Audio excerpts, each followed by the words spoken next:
Good afternoon, ladies and gentlemen, and welcome to the ELLE Holdings PLC investor presentation. Throughout this recorded presentation, investors will be in listen-only mode. Questions are encouraged. They can be submitted at any time using the Q&A tab situated on the right-hand corner of your screen. Just simply type in your question and press send. The company may not be in a position to answer every question received during the meeting itself. However, the company will review all questions submitted today and publish responses where it is appropriate to do so. Before we begin, we would like to submit the following poll, and if you would give that your kind attention, I'm sure the company would be most grateful. And I'd now like to hand over to CEO Mark Cutler. Good afternoon, sir. Thank you, Mark. Good afternoon, everyone. Hopefully, might be a couple of familiar faces for you on today's presentation, but I'll go on and make some introductions in a second. But we announced recently, ahead of our results on the 3rd of August, that we thought it would be helpful to give a briefing and an update on our activities in the rail sector and our future opportunities. It's clearly a very important part of the group's future prospects, and we've made a lot of progress, and we're looking forward to explaining what we've been up to, and most importantly, introducing you to the members of the leadership team that are driving that growth. So what we're going to cover today in about half an hour worth of presentations, after I've done some introductions, will be an overview of the rail sector as we see it. We've got a team that is very experienced in the rail sector as well as geotechnical engineering, and David Buckley and David Warner will talk us through those areas, and secondly, the strategy that we're following to take full advantage of the market opportunities and the market developments that we'll overview for you, and then we'll spend a little bit of time talking about the specific opportunities, some of which we've started, others which we're bidding, so you can see how we're diversifying and targeting our focus on areas that are aligned to the group's capabilities, which are considerable, as we'll go on and explain. And I'll summarise, and we'll have a few questions at the end. So just to make introductions, you know myself, I'm the Chief Executive. I joined the group in late 2018, and I'll let Graham, Dave and David introduce themselves. Hi everyone, Graham Campbell, hopefully seen a few of you on these meetings before. I'm CFO, joined the business in February 2020. Hi everyone, I'm David Buckley, the Director of Rail and Strata. Joined the business about 18 months ago. Chartered civil engineer, spent about 20 to 22 years in the rail industry, and I'm looking forward to speaking today. Hi, I'm Dave Warner. I look after specialist piling and screwfast foundations. Been with ELLE now just coming up to 21 years. Chartered civil engineer and mechanical engineer, similar to David. Been in engineering and geotechnical environment most of my working life. Thanks, guys. And what you'll hopefully see from the presentation is that there's a huge amount of value from the integration of our services, which is why David and Dave are both here, and they both look after more than one part of the group. And one of our biggest USPs is the integrated range of services that we offer into the rail sector, from a geotechnical perspective primarily, which is actually unrivaled in our UK competitor base, which we'll explain further. So I'll hand over now to David Buckley, and our cameras will shrink and the speaker will remain on screen, and David will talk us through an overview of the sector. Thank you. Great, thanks Mark. So I'm just going to run through a few slides this afternoon. So to start with, there's a lot going on in the rail industry at the minute. You might have heard of some of it. Before the pandemic, 57% of passengers are commuters or on business trips. And then when the pandemic hit, the way people use the railway has really changed significantly. And therefore, the way the railway operates has had to change. And hence the government initiated something called the Williams-Shapps Review, which has basically meant that they're restructuring the way the rail industry works. So currently, train operating companies and the infrastructure owners are separate businesses, and they're being brought together in this formation called Great British Railways. Network Rail is going to be absorbed into that, and so that's due to start the end of this year, The legislation is going to come through for that. So that's that kind of the big overall picture for Great British Railways. But what does that kind of mean today, and how do we get to that point? Well, as we're sitting here right now, the passenger numbers are lower than they were before COVID because of the way people are using the railway. I'm pleased to say passenger numbers are now back at about 90% of the pre-pandemic level, but the way that people are using the railway has changed. There's a lot more leisure travellers than business travellers now, which has affected the revenues. And as a result, Network Rail have had to do lots of restructuring and budget cuts in their organisation and really thin out their organisation and get rid of some of the engineering teams that were supporting the tier 1 contractors. So that's the kind of environment we're working in at the moment. Network Rail operates in control periods. These are 5-year funding cycles. We're in the middle of CP6, right at the 3rd year, which is often the year for peak spending. And I'm pleased to say the volumes, are as expected in CP6. The 3rd year has been satisfactory. But we're just about to go into the transition between CP6 and CP7, where the control period slows down and there's a re-procurement exercises, and there's a potential for that work to begin to slow down. And so we're just looking at that now. Alongside that, you might have heard about the decarbonisation agenda.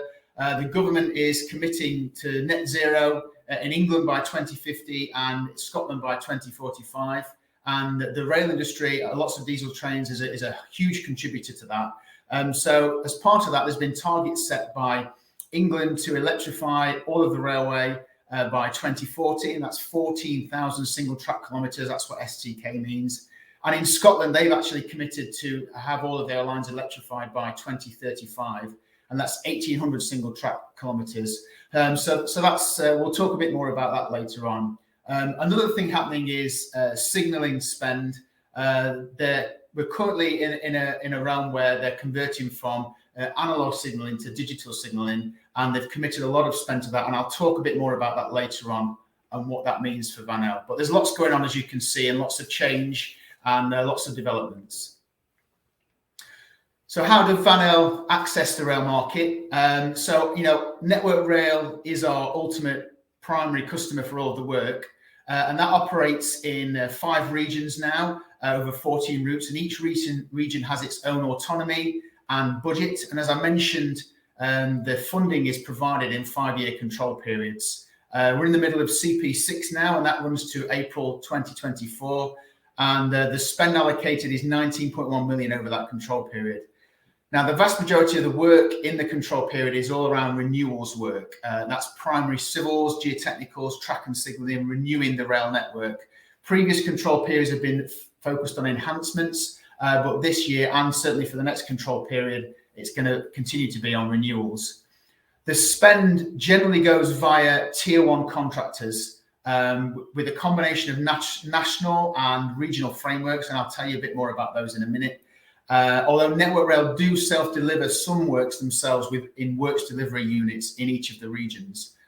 Enhancements, as I spoke about before, these are tasks and projects that enhance the railway, such as TRANSPENNINE route upgrade, that's TRU, for example, East-West Rail, are outside of the control periods, and they're kind of approved on a business case by business case basis as they go through. So the way we interact with those is through the tier 1 contractors. There's other areas of rail investment and side Network Rail as well that we tap into.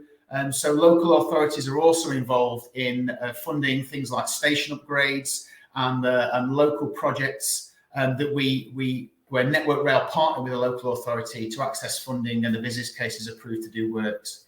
And then finally, we've got private infrastructure owners like Nexus or Transport for Wales and Midland Metro. And these are privately owned little rail networks that operate with their own rolling stock and infrastructure, and we can interface with them as well. Finally, High Speed 2. Obviously, there's lots of work going on between Birmingham and London, and that's a really big area of investment that we're tapping into there as well. So how do Vanel interact with that? Well, that's through the tier 1 contractors, as I've spoken about earlier. So as I mentioned, the funding is kind of split into renewals, which is mainly part of the control period funding, and enhancements. So the renewals comes to the market in a number of frameworks. The first is kind of national frameworks, which is signalling and track frameworks. And these operate over regions. So, for example, in the signalling national frameworks, Alstom does the southern and the eastern part of the country. Siemens does northwest and central in Scotland. And Hitachi and Limbrook do Wales and Western, with Amy doing the design. And they have kind of sections of the country. That's not split up into the regions you see there. There are also national track alliances where they're going to renew the track in the regions. They're split into 3. In the south, we've got COLAS. In the Central Rail Systems Alliance is Balfour Beatty and TSO. And in Scotland, we've got Babcock. And then after that, it kind of divides further into regional civils and geotechnical frameworks. And they're generally located in line with the regions that you see in front of you there, the 5 regions there. And each region's got kind of different contractors in each region. And some of the customers that we work with, you'll see there, BAM, AMCO, Story. These are the tier 1 multidisciplinary contractors that operate with a supply chain. And we are part of that supply chain, and we partner with many of these companies delivering the works. And finally, there are electrification frameworks already in place that were established a long time ago, where SPL and Balfour Beatty and Amy are on those frameworks, and they are still available to be used, even though they're not currently used at the minute. But I'll talk in a little bit about how Scotland are planning on doing some of their electrification work in the future. Going on to enhancements. So these are things outside of the control period funding. These are funded based upon business case by business cases. So some of the projects we're working on here, electrification is a big part of enhancements. We've got Core Valley Lines in Wales, where Amy are the tier 1 contractor.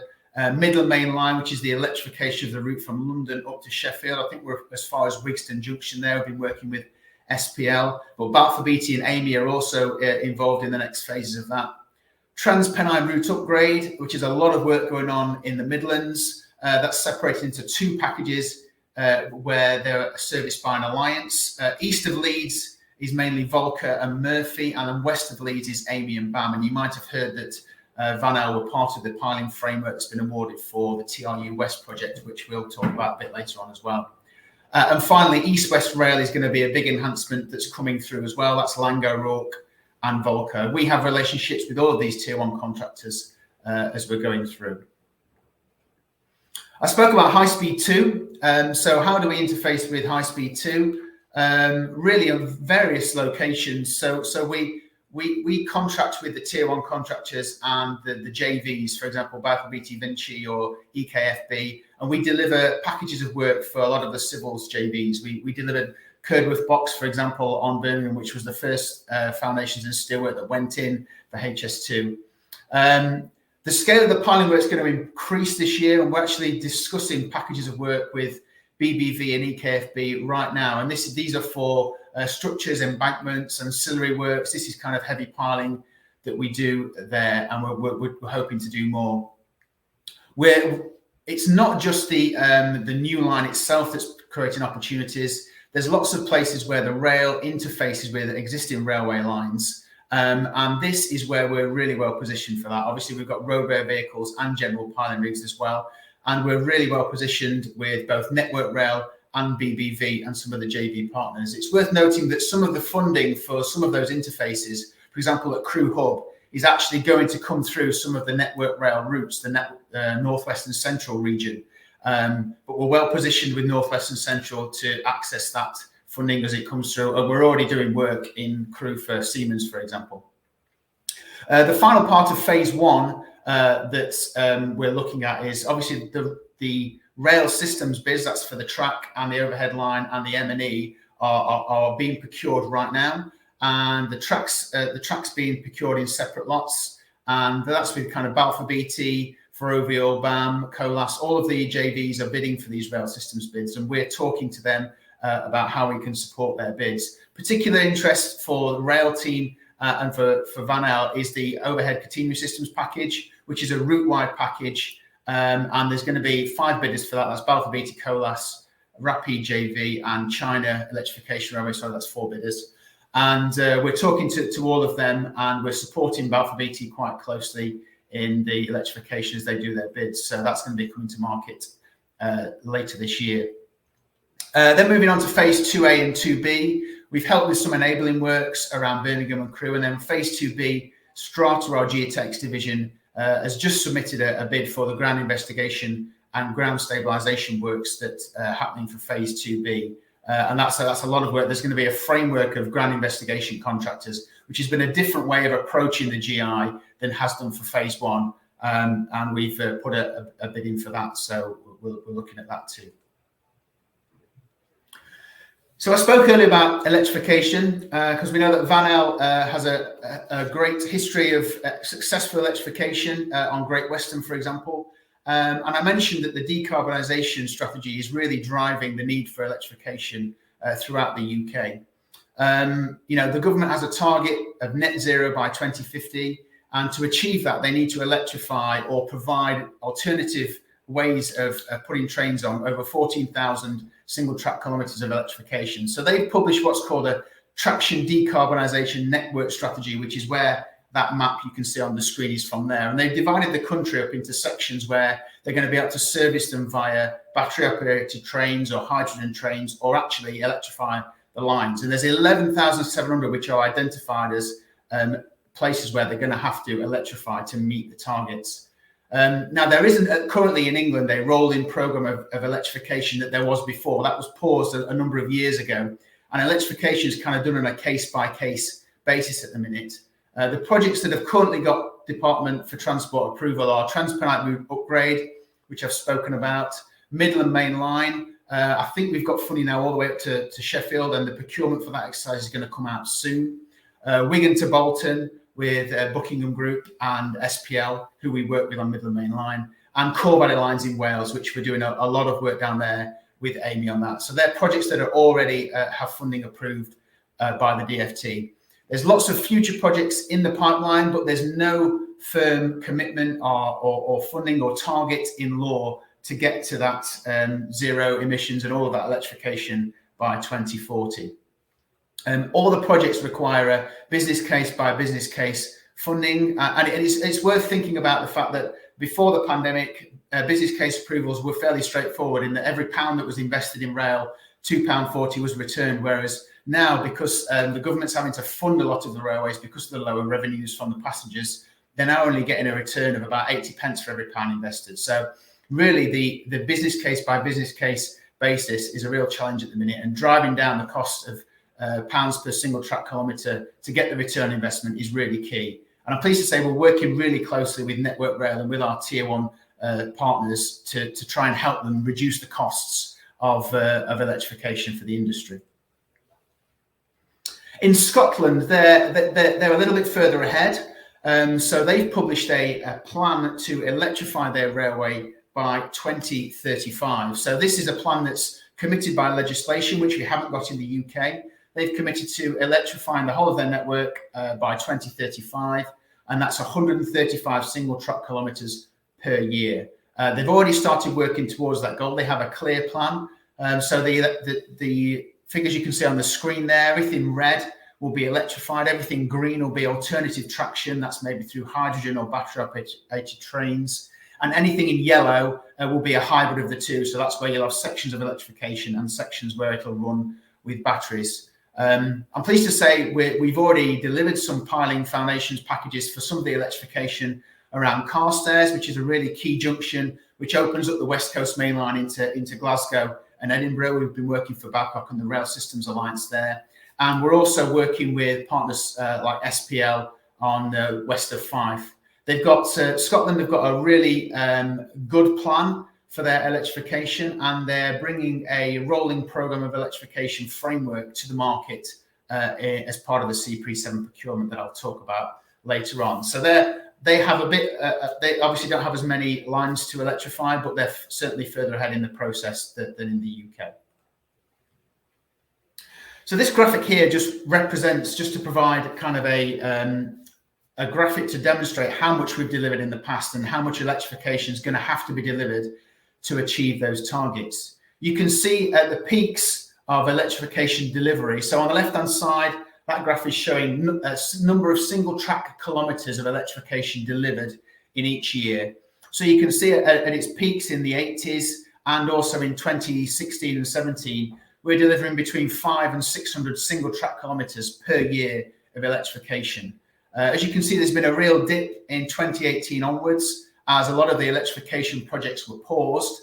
But in order to achieve the requirements of the decarbonisation strategy, the Network Rail and the government are going to have to deliver around 450 single track kilometres a year of electrification to be able to meet those objectives. So it's really important that, you know, the rolling programme of electrification comes on soon, and we're helping the Rail Industry Association, who provided this slide, lobby for that kind of thing as well. So that's just talking about electrification. So something that's also important is the signalling market. So the signalling market has got a lot of investment going into it, and that's really off the back of new rolling stock that's been bought in to replace the aging fleet that we've had. The aging rolling stock used to use analog signalling infrastructure, which has been installed on the network, but the new trains that are coming through all use digital signalling systems, which are a lot more efficient and allow trains to run closer together and quicker. But this means that our existing analog signalling infrastructure on the UK rail network is going to need upgrading to be able to work with those digital trains as they arrive. And also, as the signalling systems on the UK network get old and they get life expired, they need to be replaced with lots of new digital systems.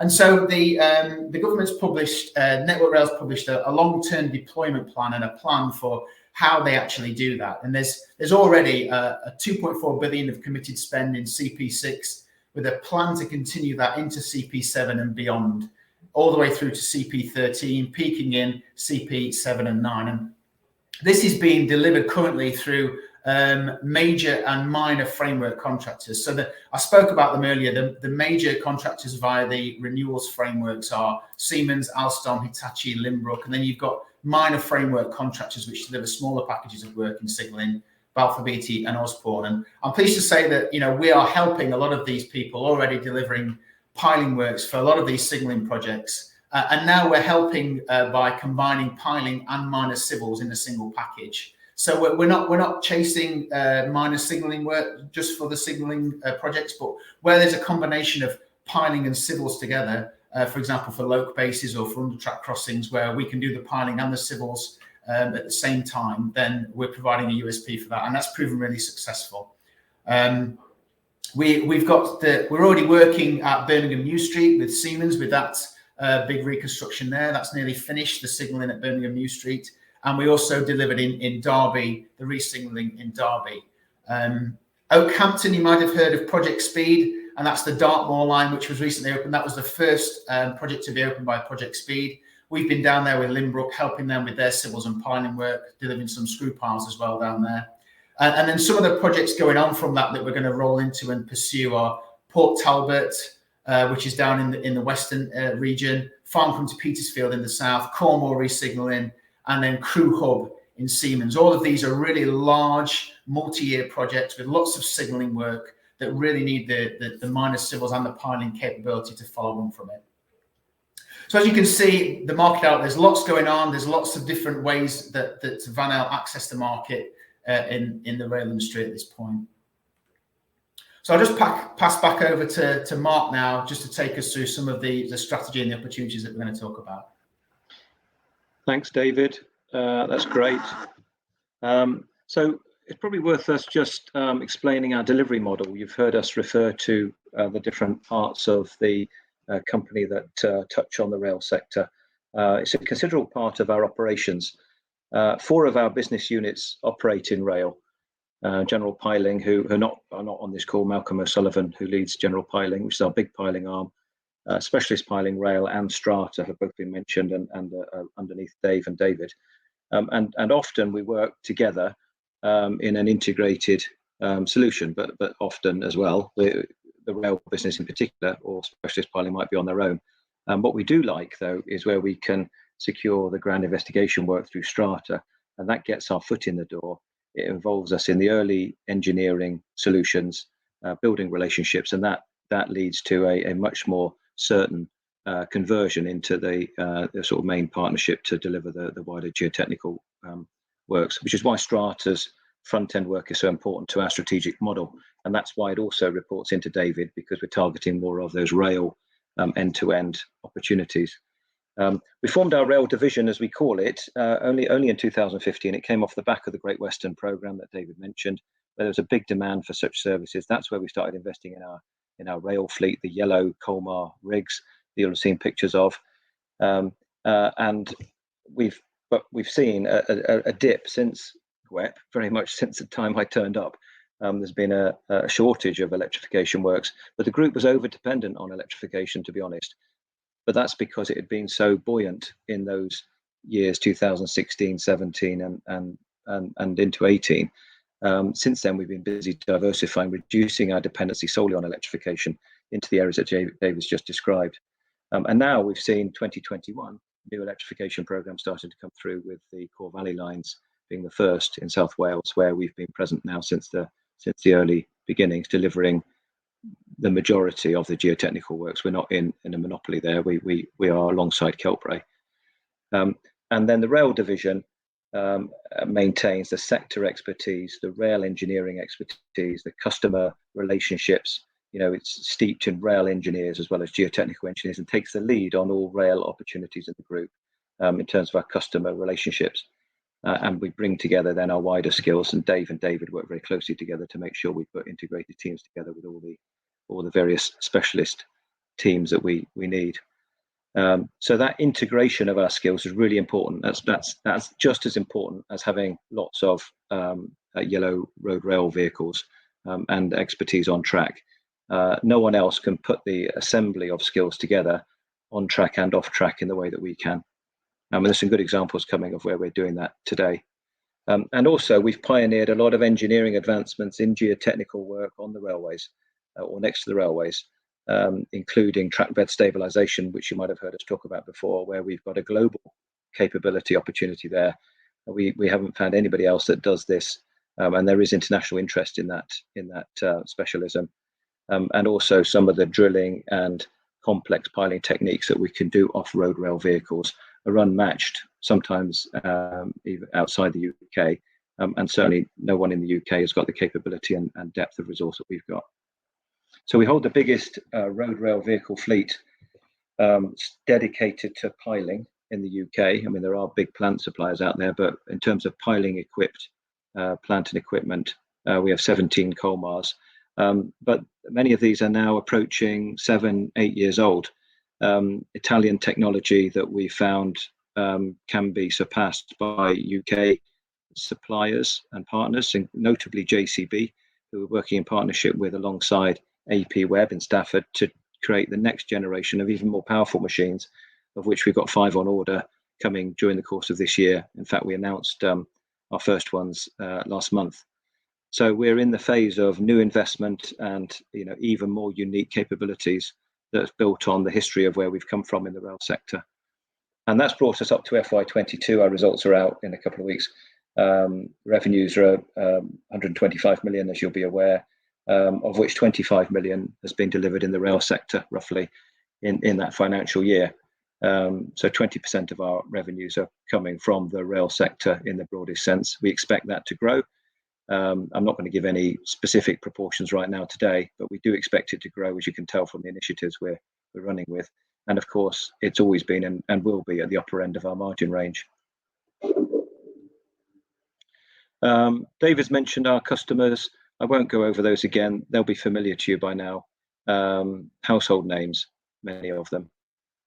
And our competitors, there are not so many. Some of you will remember the demise of Aspen, who were our biggest competitor in the rail sector.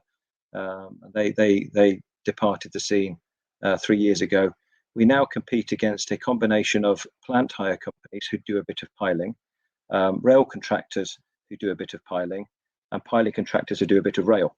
Nobody is quite set up in the way we are, which is the integrated set of capabilities that we've been talking about, and a few more examples to follow. So just to summarize our strategy before we go on to a bit more detail on some examples. We have 5 pillars to our rail strategy. The first of which is to consolidate and grow our market share in the balance of CP6. Put a lot of work into customer relationships, strengthening the team, getting more embedded in delivery partnerships with the sorts of customers I mentioned earlier, and that's been very successful. When I joined in 2018, we had very few deep customer relationships. That's transformed significantly in all of our sectors, but rail's a good example of that. Maximising the opportunity in electrification that you've been hearing about as the new electrification schemes are coming through. We've been tracking them for years. We're well positioned, and we're on all of the ones that are coming through, and we intend to make sure we're involved in all the future ones as well, given our reputation. And we've been busy diversifying, as you've heard. So to reduce our over-dependence on electrification for that sort of boom and bust cycle, the development of our signalling relationships and the more sort of routine services that we can offer in piling and ancillary civils has been very important to us, and does give us a reliable long-term pipeline of work that isn't so dependent on the business cases that you see in electrification, or indeed the control period cycles. We're also accelerating our input into high speed 2. We're very well positioned now piling has really only started very recently, for example, on the northern end, which is where the biggest geotechnical workload is. And we're confident that we're going to be increasing our involvement over the next 2 or 3 years in around the Midlands in particular. So we've got a clear plan for that, with multiple joint ventures that we're in discussion and negotiation with. And very importantly, we've got a clear eye on what CP7 looks like. I'm very, very conscious that we manage proactively the actions that are required to address a potential dip between CP6 and CP7, because as a group, we didn't do it well enough between CP5 and CP6. So we've got discussions ongoing with many of the bidders for CP7, which itself is likely to be more of a partnering model, potentially for 10 years rather than only 5, which is good news. But I would like us to be involved as more of a partner rather than a reactive bidder when the workload finally comes through, which is what we were for the first half of CP6, as some of you will recall from my previous presentations.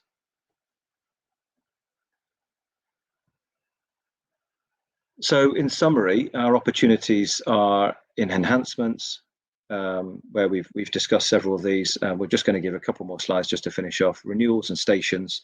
We haven't shown you some of our stations work yet. That's just to come. Signalling and civils, David's explained, and high speed 2. And I'll just hand back to David now. David, if we just canter through these final few, and then Dave's going to join us and talk about stations and slopes and embankments as well. Sure, no problem. So you might have heard of Core Valley Lines. So this is a transformation of the South Wales network by Transport for Wales.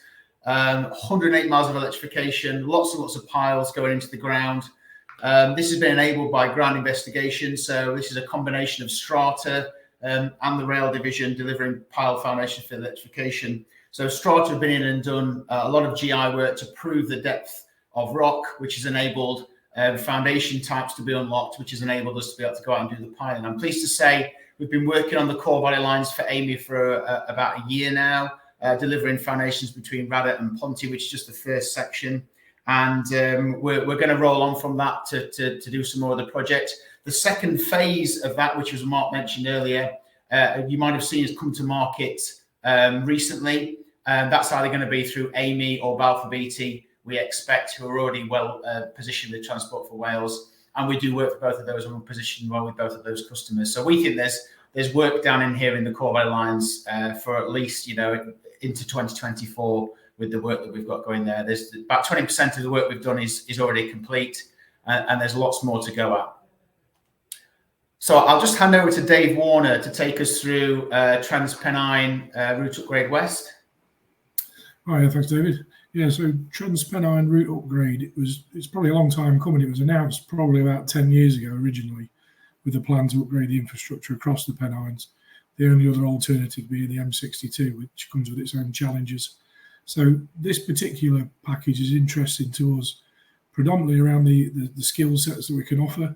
So it's a variety of structures across this whole upgrade.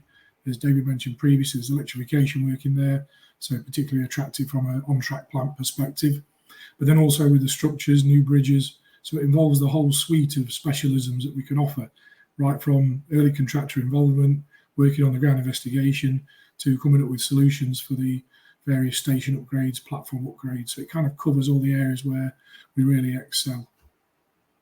As it says there's probably around a 5 to 10 million spend on that with ourselves, and that's predominantly around the combination of that electrification work and the structures we're going to see. And again, moving on to the stations, which there's obviously a lot of those across the TRANSPENNINE route. We can see here historically, probably going back 20 years or more. David mentioned Birmingham New Street for the signalling upgrade. We got involved in that project with the original upgrade a number of years ago. Quite challenging from a geotechnical perspective, lots of piles in a very restricted environment, and that's kind of where we've established ourselves as market leaders with these specialisms. Some of the projects here, you can see Birmingham University Station, brand new station working for Volker Fitzpatrick, Brent Cross, again working with Volkers. We're able to offer a combination of on-track plant, the RRVs, installing piles, as well as the more specialist piling kit, installing the robust platforms in a very constrained environment, again with live rail either side. So there's just a few there of the schemes that we've been involved with over the years. And we typically work on 3 to 4 a year of varying degrees. And again, some of these geotechnical packages are quite significant when it involves the ground investigation, the rail plant, and some of the bigger rigs as well. So we just touched on there on slopes and embankments. So again, over the years, we've developed quite a good skill set, a niche skill set for early contractor involvement. So we'll often engage with the consultants as well as the main contractors, and in some cases, Network Rail, with innovative solutions for problems where, as we've seen recently on the news, slope stability can be a serious issue, resulting in some quite serious incidents. So nowadays, the approach is quite early involvement, almost to the point where it's classed as emergency works, and we're able to help develop these schemes with the geotechnical consultants, with the tier 1 main contractors, and look at ways that we can get involved early and kind of steer the solution. And there's just a few examples there of some quite high profile projects and quite high value over the years. More recently on Balcombe on the main London to Brighton line, which was a significant risk, but we were able to then come up with a solution, working with the consultants and deliver. And in the bottom right there, you can just see the picture of the Colmar rigs working on Newington emergency slope stabilisation. Again, a serious issue that had to be resolved very quickly. Very limited timeframes involved, quick turnaround, designers working through the night. So again, rising to the challenge, skill sets across the business with ground investigation designs to be able to offer solutions fairly quickly and robustly as well. I'll just hand back to David now just to talk a bit more about signalling and civils. Thanks, Dave. Yeah, so I've already spoken quite a bit about signalling. I guess just to say on this slide that I'm pleased to say we've made really good headway in this space. We've delivered quite a few contracts in this last year. Probably the most significant is the Dartmoor line, which is the first on Project Speed, which is where the photograph is from there for Limbrook. And we've made some real headway with Siemens and doing lots of work on the East Coast Main Line, some of the track crossings. And we've got some good targets going forward as well. Crew Hub's going to be an awful lot of work where the HS2 is interfacing with it as well. There's re-signalling, there's changes of layouts. There's lots of work in Crew Hub there. So we've already started work there, done the first few shifts of enabling works. And then Farncombe to Petersfield and Port Talbot and Cornwall with Alstom and Osborne, who are now Octavius. So we've made a really good start in the civil space, and we plan to continue winning kind of bigger packages and delivering those with piling included. So this slide is just talking about kind of going forward, CP7. So the procurement for Control Period 7. So Control Period 7 starts in May 2024. Control Period 6 finishes in April. And the procurement is underway for the contracts that cover that right now. So each of the 5 regions is having a separate procurement activity at different times. Notable ones is in the south, where they're doing something differently, where they're having they're subcontracting the whole of capital delivery to a single southern integrated delivery partner, and that will be supported by an ecosystem, which is where Van El will sit in there. The SID main contractors are going to be people like Balfour Beatty, people like that, which we've got really good relationships with. And then the rest of the regions have different kind of accesses to the market, from multidisciplinary in the eastern through to a bit more of a lot and discipline specific route to market in Wales and Western, Northwest and Central. And with all of these, we're partnering with our tier one existing customers to help them bid and to be part of their process. Certainly in Eastern, we're working with AMCO on their bid, and in Wales and Western, we're working with Balfour Beatty on theirs. So our intention is to be part of that right from the start. Notable on this is in Scotland, they're planning on bringing an electrification framework to market Q3 of this year. And so we're talking to SPL, Babcock about what that means, and QTS and REL about bidding as part of that as well.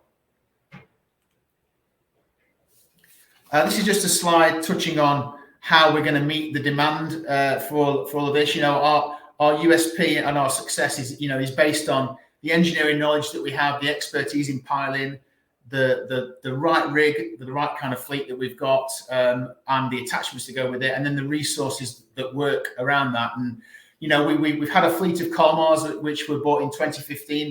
They've come to the end of their first kind of period of certification. Every 7 years they have to be recertified and refurbished. So we're going through and we're refurbishing our fleet as we speak. We've already done 3 of those, and as we refurbish them, we update some of the software and the equipment with that. So that's underway as well to make sure the fleet is in tip-top condition. We've developed a new partnership with a new UK company to develop the next generation of piling spec machines. That's using a UK-based machine, where the parts will be more readily available, and less, pricing will be less fluctuating with European parts. It'll be UK parts. And it's more of a partnership approach where we're helping develop, and we've got an exclusive relationship with a new UK partner for that. And the first new machine should be coming in the next month. So I'm really excited about that. And then we've got, attachment innovations that go with the machines, down the hole hammers, which is what DTH is.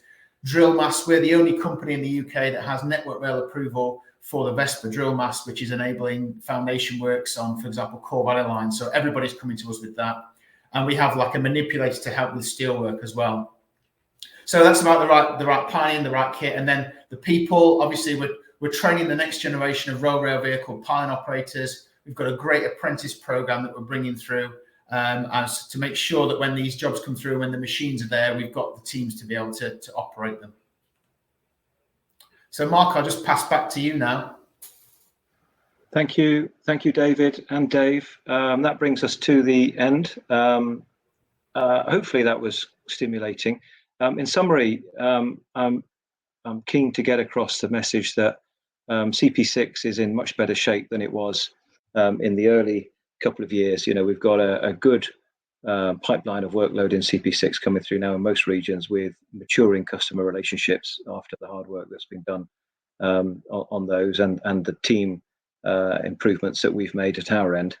But we've got a lot of work to do to make sure we've got a good strategy to sail into CP7 and still keep growing, which is really the stuff that you've been hearing about.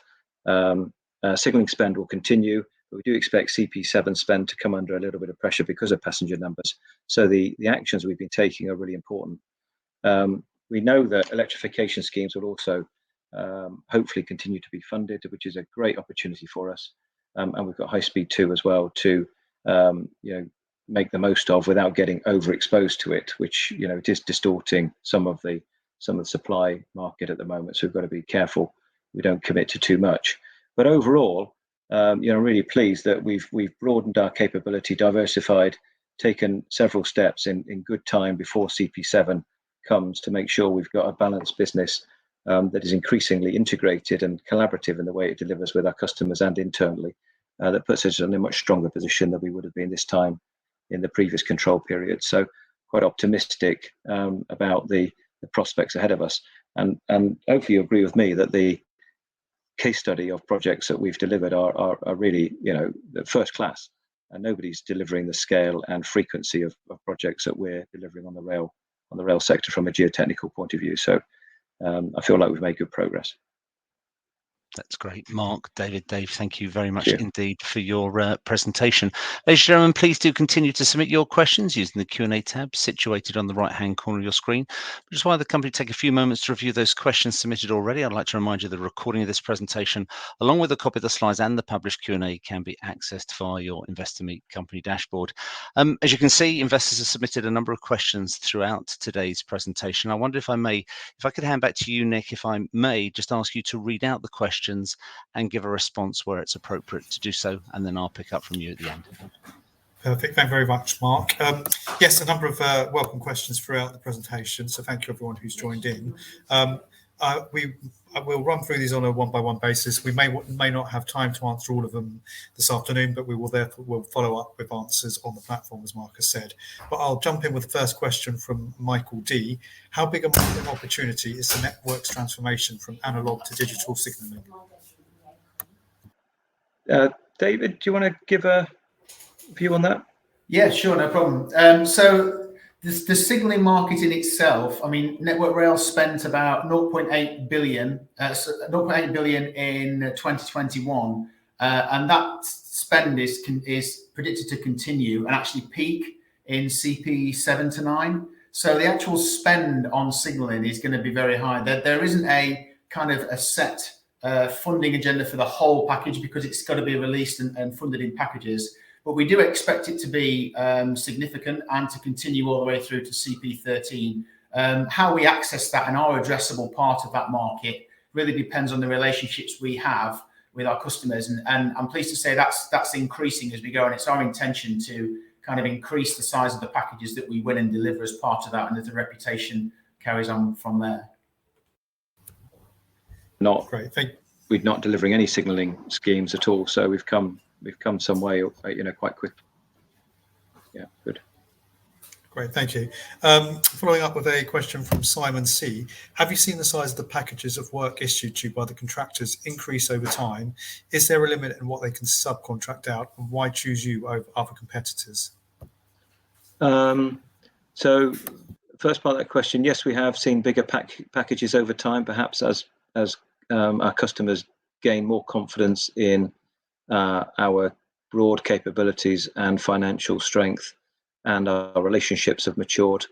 It's not unusual for us to look at packages now in rail or highways, north of 5 million quite frequently. When I joined in 2018, that was quite unusual. So yes. Is there a limit? Probably not under the rules, but usually there is a process within public procurement whereby the supply chain has to be 3 bidders, and there needs to be a competitive process. But that competitive process gives you an awful lot of opportunity to produce the best engineering solution, not just the lowest price, which is where we focus our efforts. So what differentiates us is the multiple engineering technologies and experiences we've got across the full geotechnical spectrum that you've been hearing about, and to integrate our techniques and rigs and engineering skills in a way that nobody else can do. So think of yellow rigs and orange rigs combined across all scale and sizes and complexities of projects. Nobody else can bring those integrated solutions together like we can. Great, thank you very much. Just now following up with a question from Richard S. When does overseas interest in trackbed stabilisation, or indeed any other competencies, turn into real international orders which meet appropriate risk, return on capital and margin criteria? Hi Richard, thank you for that. I'll answer that one if you like. So we already have interest, material interest in international opportunities. We are about to go into a consultancy agreement, professional services agreement, to support works on the Toronto Metro expansion using some of our specialist capabilities. And during that period, we'll give advice and support on a very low risk consultancy basis to the early stages of that project. And if it's an appropriate commercial vehicle for us, then we'll go forward into a cautious delivery phase in 18 months to 2 years time. But we should start to see consultancy revenues coming through before the end of this financial year. We're focusing Thanks, on Mark. Canada in the first instance, I should add, because that's where we've done a review of international markets. Huge interest in what we do. It was quite unique. North America is probably 20 years behind us, we feel, in terms of the sorts of techniques we've been talking about. So we've got a great opportunity here, but we need to be cautious in terms of the way that we enter into any commercial commitments, but focusing on Canada initially. Great, thanks, Mark. Now a question from Will R. Given the hugely supportive background for rail electrification, do you think you need to increase capacity to manage current to future contracts? Can this be achieved organically, or will you seek to make further acquisitions to capture, enhance the growth here? Okay, Will. Hi, Will. Yes, we do need to increase capacity. You've heard about the rigs that we're investing in. We would expect to continue that investment, maybe 2 per annum, and maybe recycle out the older rigs if we haven't got a high utilization for them on more simple tasks, perhaps. That's already planned. We've taken 2 years to develop these new generation of rigs that we've been talking about. So you don't just order them off a shelf. We've designed them and developed them and tested them with JCB and AP Web. So that puts us ahead of the market with new rig technologies. In terms of people, we're recruiting like mad. And we're holding on to our people like mad as well, let me tell you. It's a very hot market. We've got great people. So yes, resources are a challenge for us. Wage inflation is quite significant in the geotechnical sector and the rail sector. So we're bringing in a lot of apprentices, as you've heard, and David and Dave have probably got more apprentices per head than any part of the group, actually. Are we thinking about acquisitions? We are committed primarily to considering bolt-ons if the right opportunity comes along, as we did with Screwfast. Screwfast have the potential to be active in this sector. We've not even mentioned them today, but they're so busy in highways that rail is still there as an opportunity. And if we find another opportunity like Screwfast, we'll certainly be ready to go for it. Great, thank you. Moving on to a question from John C. now. Do you feel that the potential of insurance sector investment in infrastructure will accelerate the programme of works?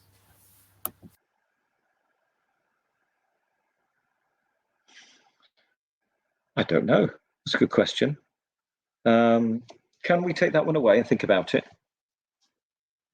please? Of course, no problem. And as I said, we'll be revisiting these questions, so we'll provide answers after anyway, so that's fine. I'll jump onto one for now from Clyde L. You flagged that CP7 will be smaller in total than CP6, but what sort of impact will there be for the work you do, and what implications are there for margins? David? So I think part of the story is really the diversification. So I can see the spend being less, but certainly, as I mentioned, the signalling spend's still got to stay strong because they've got to convert the analog to digital. It's not really a choice. Some of the nice to have minor enhancements that sometimes have gone into regional things will be reduced, but mainly the spend for savings for Network Rail has been restructuring, cost cutting themselves. And then also reducing kind of the nice to have enhancements work. I think renewals is still going to carry on. It's going to be about keeping the infrastructure going, really, which, I think the fact that we're diversifying into signaling will help with that. Electrification schemes won't really be part of that. They're an enhancement that's separate. Dave, I don't know if you want to add anything there. No, I think that's the key focus areas. Like you say, the upgrades and the renewals, there's distinct differences there, but yeah, without a doubt, there's got to be a spend. They can't continue to operate the infrastructure without that spend, and that's the focus, I think, going forward. Great, thank you. And probably just looking at the time, perhaps use this as one final question for now. As we look forward over the next few years, what do you see as the big projects to win, and how material could they be? So we've won some of the big projects we've been targeting, and we've had a good track record over the last couple of years. TRANSPENNINE route upgrade is a big one for us. It'll be 5 to 10 million per annum. It's not going to change the shape of the group, but it's the sort of work that we're exceptionally good at. Midland Main Line electrification, the works at Crew Hub. Those would be the top targets, I think. David, would you add any others to that? Yeah, so the next phase of Core Valley Lines, which is currently being procured right now. Wigan to Bolton electrification, which we're working, Buckingham's are working really closely with those and SPL there. And then really on from there, it's the Scotland electrification schemes. I also identified some bigger civil signalling packages in the presentation, things like Farncombe to Petersfield, Cornwall re-signalling, those kind of projects. They are kind of much bigger civils and piling packages that will add to that we'll be targeting. That's great. David, Mark, Dave, thank you very much indeed. And thank you to all the investors who have submitted questions. And as Nick said, we'll make all your questions available to the company after today's meeting. Mark, as you know, investors will shortly be redirected to provide you with their feedback, give you their thoughts and their expectations. But I wondered before doing so, if I may, just ask you for a few closing comments just to wrap up with, and then I'll ask investors to give you their feedback. Yeah, thank you, Mark. Thank you, everyone. It's a hot afternoon, but hope you found that useful. I think the takeaway I'd like you to take from today is it's not just about the rail division. This is an integrated capability that we take to the rail sector that's led and fronted by our on-track rail division, but it involves multiple parts of VANEL, very much an integrated USP that we've got. But the way the rail division operates with its technical expertise in the sector really gives us a head start against any of our piling contractor rivals here. So we're quite proud of what we've created. A strengthened team, much better customer relationships, a really good understanding of the market, a clear pipeline of opportunities, a strategy that we've explained of 5 pillars to make sure we don't have a dip between CP6 and CP7 and we can keep growing. So hopefully our enthusiasm comes across because we see it's a very exciting part of the group. That's great, Mark. And to the rest of the team from VANEL Holdings PLC, thank you very much indeed for your time and your update this afternoon. Can I please ask investors not to close this session, as we'll now automatically redirect you for the opportunity to provide your feedback in order that the management team can really better understand your views and expectations. This will only take a few moments to complete, but I'm sure will be greatly valued by the company. On behalf of the management team of VANEL Holdings PLC, we'd like to thank you for attending today's presentation, and may I wish you all a very pleasant, if not too hot, afternoon.